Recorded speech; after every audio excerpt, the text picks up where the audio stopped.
Hey, what's up everybody, Nexil here. Today we're playing Kingdom Hearts Union Cross, and we're going to be talking about the new Supernova Plus illustrated Kingdom Hearts 3 Sora, Riku, and Kairi banners that just dropped today in Global. Now, normally I leave my recommendation for the end, but we are going to start off with it because even if you don't make it to the end of the video, there is a very important concept to know, and that is generally, you never, ever italicized, underscore, bolded, want to pull from a non-mercy banner. You can literally pull an infinite number of times and still not get the medal that you want. We're going to talk about it a little bit more in the draw odds, but if you pull 200 times, there is still a 3% chance that you actually don't get the medal. So keep that in mind. For non-mercy banners, you generally want to hold off as long as possible, or you just don't pull whatsoever. There's a high risk associated with non-mercy banners. But with that out of the way, let's go ahead. We will talk about our banner analysis. We'll talk about the medals, the draw odds, and finally my thoughts and recommendations on whether or not I think you should be pulling from any of these three banners. So first things first, with anything that requires jewels, so we're looking at new banners, avatar boards, things in the Moogle shop, you always want to see how long you have until that banner goes away. This lets you know how much time you have to decide or stack up jewels if you need to. And in this case, we have until September 15th. That is a long time. There is 2 weeks there. And again, during that time, anniversary happens. We could get new banners. We could get like a 5-pull mercy, a 10-pull mercy. We could be getting a Supernova Plus deal. So there's a lot of different things they could release for anniversary. So these banners aren't going anywhere. They're not just going to spontaneously disappear on September 10th or something like that. So if you want to pull, if you're thinking about pulling and want to hold out, you can hold out until the 15th. There is still a lot of time to decide, and there's still a lot of time for them to drop things that we'd want to spend our jewels on for anniversary. So always wait until the last day if you're unsure if you want to pull. Next thing is, how much is it going to cost for every single pull? Now, this hasn't been in here for a long time as far as I remember, but a falling price deal means that every single time you pull, up until the 5th pull, the number of jewels it costs you per pull goes down. So the first pull is going to cost you 2,700 jewels, the second pull is going to cost you 2,200, the third pull costs you 2,100, the fourth pull costs you 2,000, and then the 5th pull onwards, so the 6th, 7th, 8th, 9th, 10th, all the way up to infinity, is going to be 1,900 jewels per pull. And that's really good. It's always good to have a falling price deal because it decreases the amount of jewels that you spend per pull. Normally this is a good thing because if it's a 5-pull mercy, it means that you spend, I think it's like 10,900 in comparison to the standard 15,000. But in this case, non-mercy, you can literally pull forever and potentially not get the medal. So it's nice that it's cheap because it means that if you want to just go ham on the banner, and again, you never know if you're going to run into the medal, at least they cut down the cost for you a little bit, but generally not worth it. All right, moving on to the next thing. In terms of the medals that every single pull gets you, you're going to get 3 Kingdom Hearts 3 medals, which are generally going to be used for sub-slots. You sell them for draw points, or you keep them for some sort of niche special attack, such as Kingdom Hearts 3 Anti-Aqua. You're going to get 6 5-star or higher medals, which can be pretty much used for sub-slots, or you sell them for draw points. And then finally, you get 1 trait medal from the banner that you're pulling for. So one thing I actually want to go back on, for the falling price deal, if you pull from the Sora banner and you get all the way down to 1,900 jewels per pull, you're still going to have to pay the standard 2,700 for the first pull for either Riku or Kairi. So just know that it doesn't carry over. Same thing with the traits is that if you pull from the Sora banner, you are getting Sora traits. Likewise with Riku and Kairi, you get the trait medal for the banner that you're pulling from. So just keep that in mind. Next thing is that you get 10 VIP coins with every single pull. This is pretty sweet because it allows you to get traits for other medals. And in this case, we have boards for Sora, Riku, and Kairi. So let's just say you get Sora in the first pull, and then you get Kairi on like the 15th pull. So you can use the VIP coins from Kairi's banner in order to get traits for Sora. Next thing is that you get 3 gems with every single pull, and this is going to vary based on which banner you pull from. So if you pull from the Sora banner, you get 3 speed gems. Riku, you get 3 power gems, and then Kairi, you get 3 magic gems. Now, normally the last part of the banner analysis is going to be, what's the mercy? There is none, and I can't stress this enough. Unless there's some reason that you have to pull or really desperately want to pull, or maybe you just have so many jewels that you can just risk a few pulls here and there, you never want to buy into a non-mercy banner. There are so many videos out there of people pulling. If you look at Kingdom Hearts Union Cross videos from like 2016, 2017, when there were no mercy banners whatsoever, people spent crazy amounts of jewels. We are talking in the tens of thousands of amounts of jewels in order to attempt to get a medal. Again, non-mercy means you could pull forever and still not get the medal. But going on to the actual medals themselves, first of all, I think it was super cruel that they gave us non-mercy for such sick looking medals. Look at this. This is from the cover artwork of Kingdom Hearts 3, and they look absolutely beautiful. But as always, let's go through them one by one. So before we go ahead and start talking about the new medals, I did want to give you an update. I did update the template ever so slightly. So what was updated was the base strength and the base defense. These numbers are going to be calculated after reaching maximum level on the medals, but before adding chips and dales. The reason I made this change is because some people told me that their medals weren't hitting the level of strength, and that's because they just didn't have the chips and dales, and chips and dales are not farmable unless you're VIP. So I went ahead and changed it, so now the base strength and the base defense are going to be before chips and dales. But let's go ahead and start taking a look at the medals, starting with Supernova Plus Illustrated Kingdom Hearts 3 Sora. Now what we're going to do is we're going to start each medal off by saying what aspects of the game the medal is good for. And Sora is an amazing medal that is able to fill out the PvE, PvP, and raids aspect of the game. He literally fits in almost every category of the game, which is awesome. He's going to be a tier 10 upright speed, so we're not looking at tier 11s quite yet. He's got a base strength of 45,770, which is among the highest strengths in the game, with the other two strongest medals in the game going to be the new Riku and the new Kairi that just came out as well. So keep this in mind. I think moving forward, we're going to have medals that have high strength. They're going to capitalize on the strength of that medal. He has a base defense of 16,706, which is nothing special, and he's got a pretty weak multiplier, being as low as 18.75, going only as high as 20.39. Just for reference, his previous medal, Supernova Plus Kingdom Hearts 3 Sora, had a multiplier of, at minimum, 21.92, and could reach potentially as high as greater than 27, which is absolutely ridiculous that the multipliers got nerfed. We're going to talk about this a little bit more later in the thoughts and recommendations, but just like having a high strength, I believe new medals moving forward are going to have a low multiplier. Again, we'll get to both of those later on in the video. So he costs 3 gauges to activate, which is pretty respectable because it's at that point where you don't need an attack boost max SP gauge skill in order to make him function really well. Just a regular attack boost max would be okay because even with extra attack, that's only 6 gauges you have to restore, and that's pretty readily available by things like Supernova Plus Kingdom Hearts 3 Kairi A, or things like Kingdom Hearts 3 Nominee. So there's a lot of different ways to restore 6 gauges, which makes this medal not too bad in terms of the gauge cost. He does 3 hits, which is going to be relevant for PvP utility. Now, looking at his special attack in terms of buffs and debuffs, it's going to be 1-turn buffs and debuffs. He is self-buffing for not only himself, so he doesn't just cover general, upright, and speed buffs and debuffs, he also covers power and magic. That means any upright power and any upright magic medal that comes after Sora is going to have buffs because of Sora, which makes him very versatile. And remember, versatility is a great thing to have on any medal.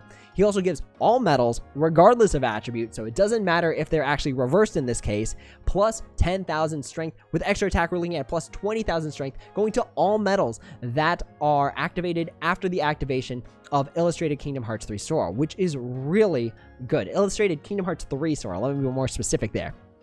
He gives special attack bonus plus 220%, which isn't super great because, again, we rely on Supernova attacks to give us plus 300%, if not 320%. Looking at the effects of Illustrated Kingdom Hearts 3 Sora, he is going to be damage plus higher HP, meaning at maximum health, you hit for that just pretty moderate middle range 20.39, but at minimum, you are hitting for 18.75. So let's just say you got hit and there's no way for you to recover. Let's just say it's the middle of your turn, you got hit with something like an interrupt attack. You're going to need to find a way to restore your HP to bring Sora back up to his high multiplier. So as the events move forward, I expect newer, harder enemies to have interrupt attacks, such as Gula and Envy in the Keyblade War, where they will attack you just in the middle of your turn out of nowhere and decrease your HP, which really hurts medals like Sora that rely on HP for his multiplier. So that means you're going to have some form of consistent healing between turns. So something like a Kingdom Hearts 3 Kairi A or an Kingdom Hearts 3 Nominee, you're going to have some means of consistently restoring your HP between the turns. In terms of other effects, he does count plus minus 0, which is respectable. It keeps the count from falling. Sora is able to act independently since he is self-buffing, so it's really good to have count plus minus 0 on a medal that can work on its own. He ignores attribute, which is going to be pretty important for a lot of different aspects. So when you ignore attribute, it means that you're always hitting for weakness. So it doesn't matter if Sora is facing a power enemy or a speed enemy. or a magic enemy. He's going to be hitting for super effective damage. Now, big shout out to RoboLoid and Ryugasen for figuring out some of this math. I honestly have no idea how they did it. They did a little bit differently than me, I suppose, because I got sort of different multipliers.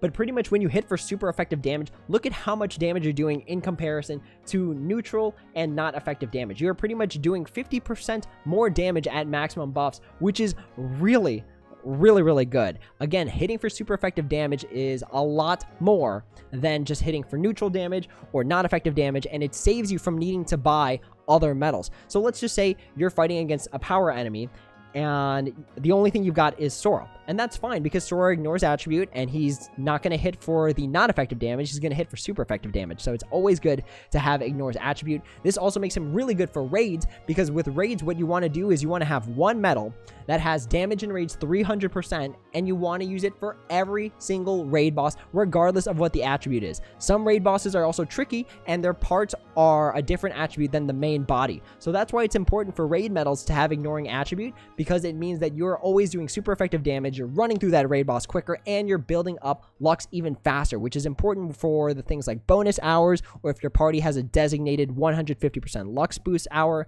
So it's really important for raids to be fast, and being able to do super effective damage makes it even quicker, which is awesome. Again, big shout out to RoboLoid and Ryugasen for figuring out this math because we will be referencing it a few more times in the video. Now he has defense boost piercing 35%, which is relevant to the number of hits because 35%, 3 hits, it usually means on average 1 hit is going to be piercing defense, which is okay. Again, for PvP medals, the best is going to be multiple hits and a high percent. In this case, he only does 3 hits. 1 hit breaking through defense is pretty make or break. Again, there is a chance that none of those hits will break through defense. 3 hits, 35% chance, it's pretty low. So remember, PvP, what we want are high number of hits and high percentage of defense boost piercing.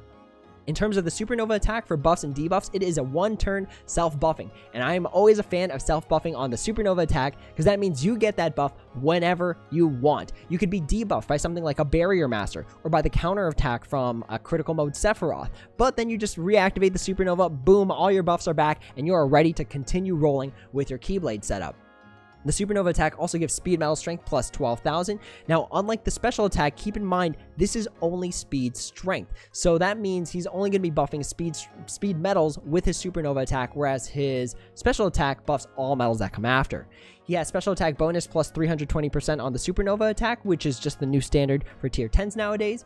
In terms of effects, for the Supernova attack, we are looking at defense boost piercing 100%, which is the absolute new standard for PvP. The highest ranks of PvP are pretty much going to rely on these 100% defense boost piercings with Supernova attack, so this just even pushes him further as a fantastic PvP medal.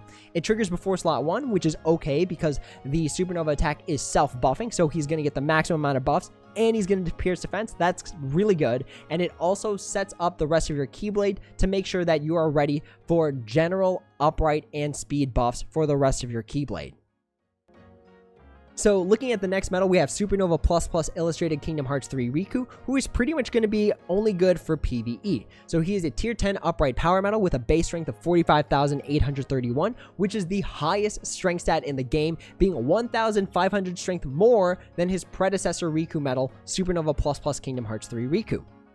He has a base defense of 16,690 and another weak multiplier we're looking at here of 20.6. Just for reference, the previous Riku medal, Supernova Plus Kingdom Hearts 3 Riku, had a max multiplier of 21.96. This is almost 2 full points lower than that. So again, I want you to keep in mind, it looks like new medals from here on out might have high strength stats, but low multipliers. He has a gauge cost of 3, which is good because you don't need to have attack boost max SP gauge reduction in order to make this medal work. Even with extra attack, 6 gauges is pretty easy to recover. He does 5 hits, which is pretty irrelevant. Now, in terms of the special attack, in terms of buffs and debuffs, it is one-turn buffs and debuffs. It is self-buffing, meaning that Riku is going to take care of your general, your upright, and your power buffs and debuffs. He gives all power medals that come after his activation plus 10,000 strength, which is good because, again, this is like our new high. We're looking at plus 10,000 on the special attack. He gives special attack bonus plus 220%, which is not good because, again, supernovas exist.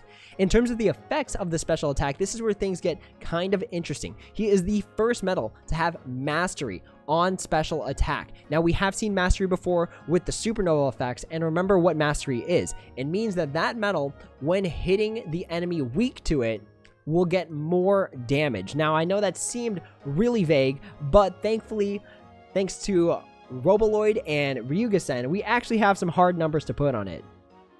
So, looking at the chart here, we referenced it a little bit earlier. Again, huge shout out to RoboLoid and Ryugasen for figuring this one out. So, in terms of super effective damage, without mastery and max buffs and debuffs, we are looking at times 12 the damage. Now, when you factor in for mastery on the ability, we are looking at times 14.5.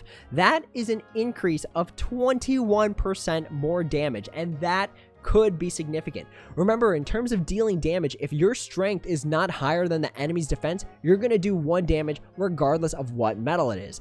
This means that that extra 21% of damage can matter at high levels of Coliseum. It can matter at high levels of content such as the big bonus challenge. So when you factor in for mastery, and remember his mediocre multiplier was 20.6, when you factor in for mastery, we're looking at an effective multiplier of 24.93 against speed enemies. This makes him the highest consistent multiplier in the entire game.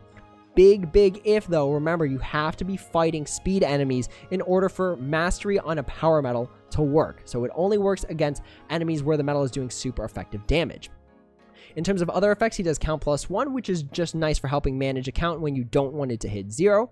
In terms of the supernova attack, it is going to be buffs and debuffs for 1 turn. Let's actually go ahead and turn back to our metal here. It is going to be self-buffing, meaning that the supernova attack is going to take care of general, upright, and power buffs and debuffs, which is really good because, again, supernova attacks are buffing on command. So being able to restore your buffs in the middle of your turn for general, upright, and power is pretty good utility to have.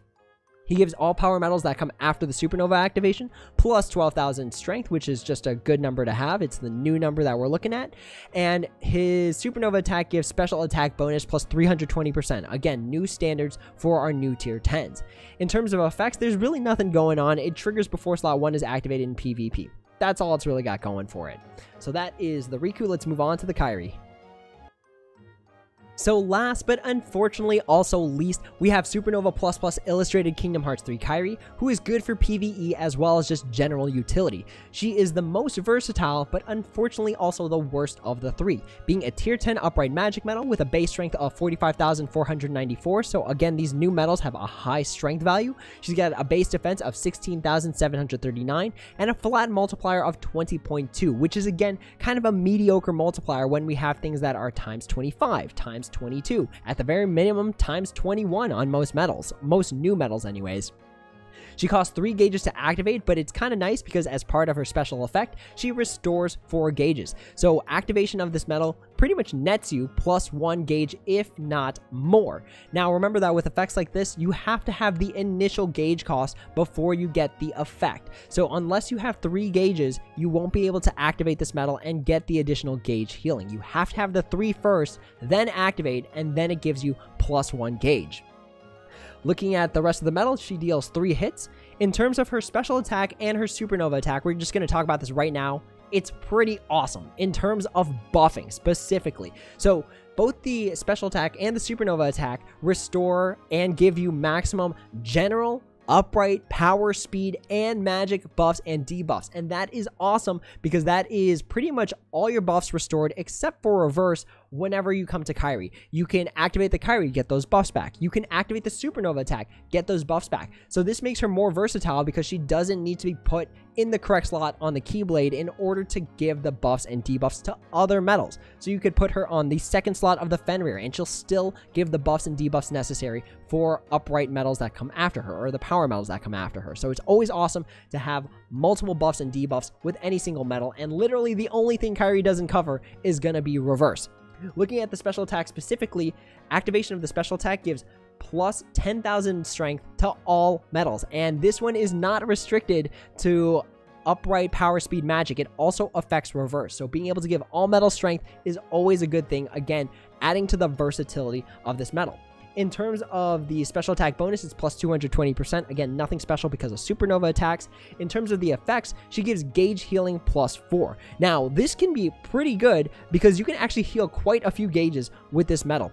So even though I just said you don't need to have attack boost, max SP gauge reduction skills on medals that cost 3 gauges, in this case, if you put something like attack boost 13 max SP gauge 0 on this medal, it decreases your gauge spend to 0, but the activation of the medal still goes off. So you'll be restoring 4 gauges in that case. With extra attack and then SP gauge 0, you're going to restore 8 gauges per turn with the special attack, which is pretty sweet.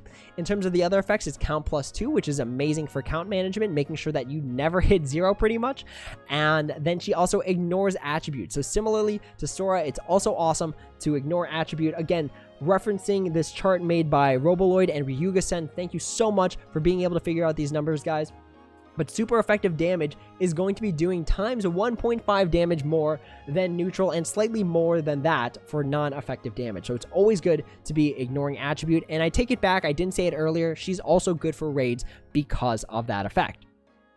In terms of the supernova attack, she is going to give all medals, so again, doesn't matter, they can be upright, reverse, power, speed, magic, she's still going to give them plus 12,000 metal strength with the supernova attack, which is always good. Special attack bonus plus 320%, which is the new standard for supernovas on the new tier 10s. And then it's kind of interesting, her supernova attack heals HP to maximum. So that is healing on command, which is pretty sweet. Unfortunately, no gauge healing, which would have made it even better. She triggers before slot 1 in PvP, which is okay because, again, she is self-buffing, and she also gives buffs for other medals down the line. So that is pretty sweet, and that pretty much wraps up our talk about the medals. Let's go ahead and start talking about the draw odds. So now we get to arguably what is the most important part of this video, which is going to be the draw odds. So we already talked about how the banners are non-mercy, meaning you could pull forever and potentially not get any of the medals. But this could be saved with really good draw odds. So for example, if they increase the pool of medals, or if they made it 3 times the chance of getting the featured medal, or times 6 the chance of getting the featured medal. However, when we look at the draw odds, let's use Kairi just as an example. When we look at the draw odds, the odds of you getting the featured medal are just as bad as they've ever been. And remember, for any previous banner, the advice is always, if you can't mercy the medal, don't pull for it. That's how stacked the odds are against you, and this is no different. It actually gets a little bit worse because they also didn't update the banner, with the most recent medal you get, aside from the featured medal, going to be Supernova Kingdom Hearts 3 Roxas. And I believe Kingdom Hearts 3 Roxas came out almost 2 full years ago, I believe is when he came out, and that's really sad that they didn't even update the pool of medals. Not only that, but the only featured medal that you can get from the pull is going to be the one that you're pulling from. So you can only get Kairi in the Kairi pull. You can only get Riku in the Riku pull. You can only get Sora from the Sora pull. And I don't know why they didn't just put all 3 of them in one ginormous pull. So when we think about previous banners that had things like Terra, Ventus, Aqua, you could potentially get an Aqua medal in the Terra banner. You could potentially get a Ventus medal in the Aqua banner. So for some reason they decided to not mix these pools, and that makes your chances even worse. That means the only thing you're pulling for is the featured medal, the one featured medal that you're pulling from the banner for. So in this case, I could just be pulling indefinitely for this Kairi and never get it. But as always, there are going to be people that are going to pull, so I might as well show them some of the math. I'm not going to show you the equation, you just got to trust me that it's right, but I'm going to show you some of the math and show you how stacked the odds are against you. So these are your chances of getting just one copy of the banner medal based on the number of pulls that you do. So if you do 1 pull, your chances are 1.63, which is pretty much like 1 every 100 people is going to get it on the first go. After 5 pulls, in comparison to like a 5 pull mercy, the chances of you getting 1 copy of the banner medal is going to be 7.87. When we look at a mercy pull, that's a 100% chance. Now let's just say it gets even worse. You do 10 pulls. That's going to be a 15.11% chance. So you've spent almost, I believe it's going to be, we're looking at the ballpark of around 25,000 jewels. And there's only a 15.11% chance to get the 1 medal that's even good in the banner. Let's just say it even gets worse, and you're just like, all right, I've done like 10 pulls, maybe that's not enough. Let's just say you're at 20 pulls. Your chances after 20 pulls is going to be 27.94%. It's pretty much a quarter chance that you're going to get it, which is absolutely crazy. That's like the chances of you flipping heads twice after flipping a coin twice. Like, that's really low odds for the amount of pulls and the amount of jewels that you had to spend. Let's just say it gets even crazier, because I have seen people that have pulled 50, 60, 70 times. Let's say after 50 pulls, which is 96,400 jewels, which is more than twice the amount of free jewels that they're going to be giving us. That's only a 55.92% chance. It's literally almost a 50% chance, which is not very good. Now, we need to blow this up even further to illustrate how bad non-mercy medals are. If you pull 100 times at 191,400 jewels, you only have an 80.57% chance.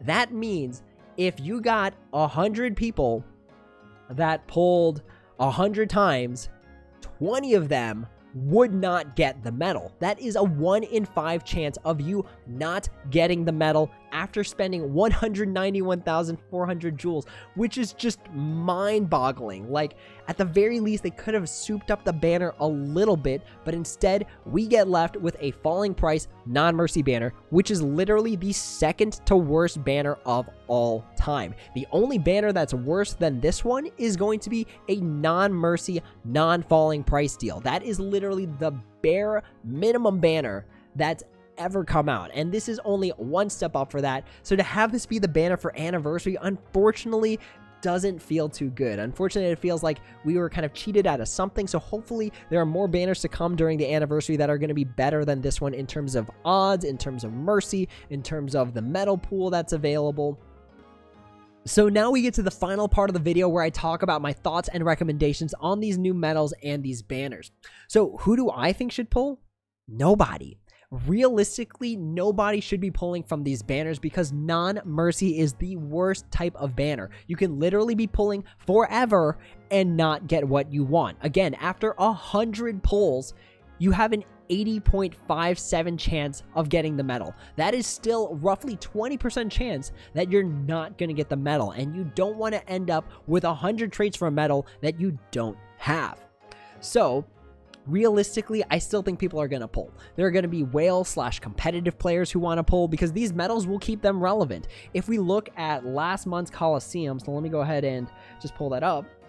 So if we look at last month's Coliseum, this is first, second, and third place. So whales and people who want to stay relevant, people who want those crowns, people who want to be recognized as the best are going to be pulling on whatever it takes in order to stay the best. So first place had 4 Kingdom Hearts 3 Kairis. Second place had 4 Supernova Plus Kingdom Hearts 3 Kairis.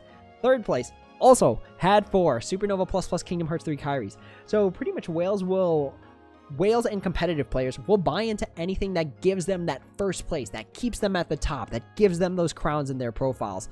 There are also going to be fans like me who are still going to be pulling because I love this artwork and there's a Kairi medal, so I have to pull. It's just part of who I am, so I still have to do it, unfortunately, because that's just how I play this game.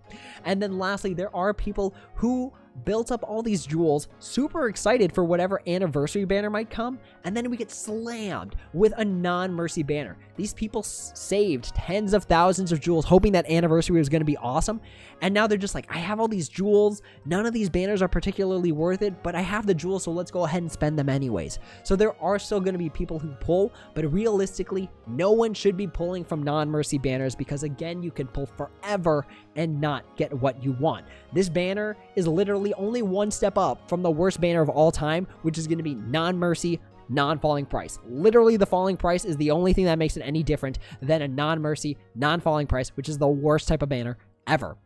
Now, there are some thoughts that I have on these medals that I think are worth sharing. So the first one being that I think these medals don't change the game, but they will change the way that we play it. So first things first, I think that these medals represent straying away from both copy medals and Renova medals. So what do I mean by that? So remember, throughout the video, I was saying for every single medal, they have a high strength stat, but a pretty mediocre multiplier.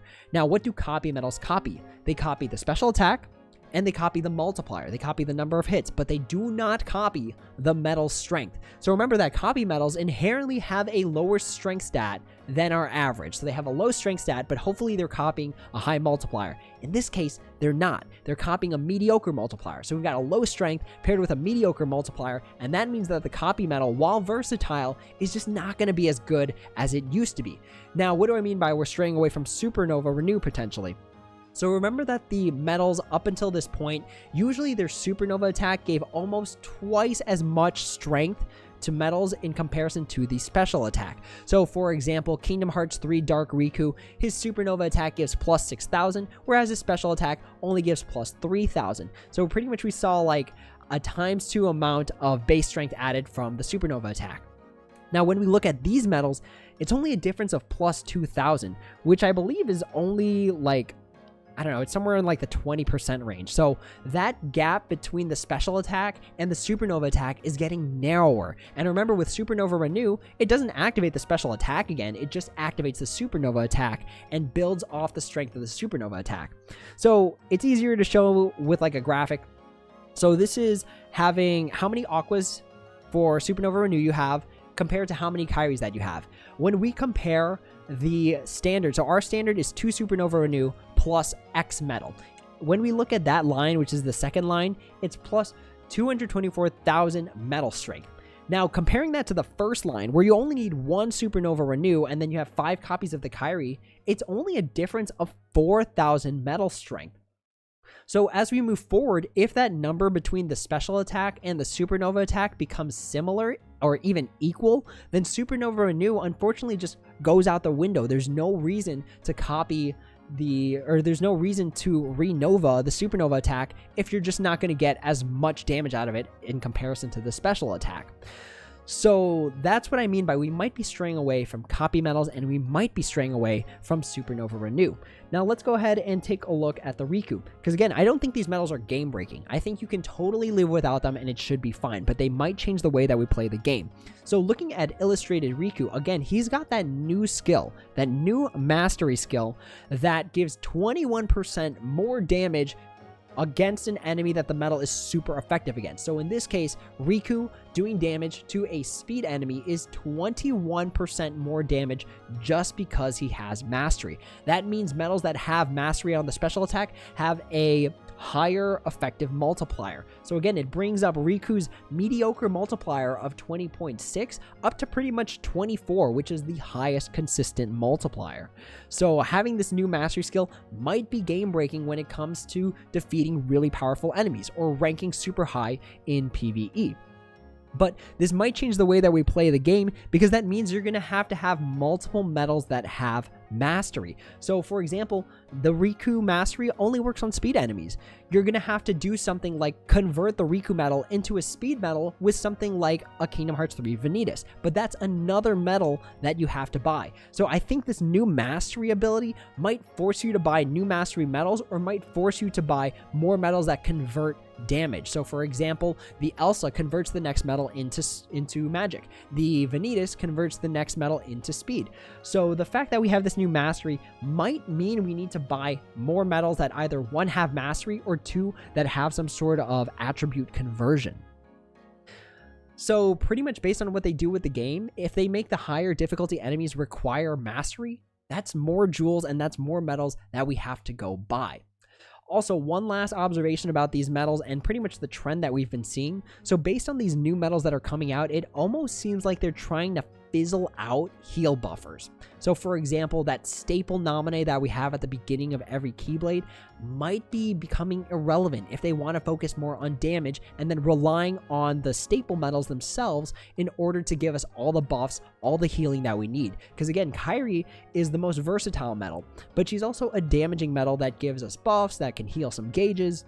So that we might be fizzling out in terms of heal buffers, because we haven't gotten one since last year, which is a really long time to wait. It's literally almost been a full 12 months since Nominee dropped. So we might be straying away from heal buffers. I'm not really sure. So we're straying away from heal buffers, copy metals, Supernova Renew, and we've got mastery. So there's a lot of things that these metals, while not game breaking, might be changing the way that we play the game. And I argue that is one of the most important parts that you take away from this video. They don't break the game, but they might change the way that we have to play it. So that's my analysis on these 3 medals. As always, if you have any questions, comments, or concerns, please feel free to leave them down in the comments below, and I'd be happy to answer when I have the time. If you'd like to join my Discord and get some advice off hours, definitely join. The link is right below the screen. Just type that into your URL and you should be good to go. But that's all for now. Thank you all so much for watching, and as always, until next time, take it easy.